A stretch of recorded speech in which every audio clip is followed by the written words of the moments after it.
তরুণ প্রজন্ম যদি একবার গর্জে ওঠে মুসলিমদের, ইনশাআল্লাহ তাআলা তারা সকল বাতিলের ভিত্তি গুঁড়িয়ে দিতে পারে ইনশাআল্লাহ। তরুণ প্রজন্মের মধ্যেই ছিল খালিদ বিন ওয়ালিদ, তারেক বিন জিয়াদ, এই মানুষগুলা, ওমর ইবনুল খাত্তাব, আলী ইবনে আবি তালেব, যায়েদ ইবনে হারেসা, আসাদুল্লাহ, সাদ ইবনে আবি ওয়াক্কাস। এই যে সাহাবায়ে কেরামদের নাম আপনারা জানেন, তরুণ সাহাবী ছিলেন যখন তার ইসলামের পক্ষে দাঁড়িয়েছিলেন। একাই ওমর, সে সারা মক্কাকে পরিবর্তন করে ফেললো।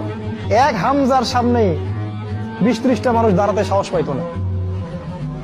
একজন তারেক বিন জিয়াদ, তিনি স্পেন জয় করে ফেললেন মাত্র অল্প কিছু সৈন্য নিয়ে।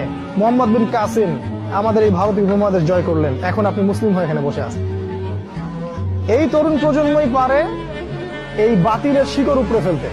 এই জন্য মাসিহুদ দাজ্জাল এবং তার অনুসারীরা খুব ভালো করেই জানে যে মুসলিম তরুণ প্রজন্মকে যদি আমরা আটকাতে না পারি, তাহলে আমাদের ভবিষ্যৎ খারাপ আছে।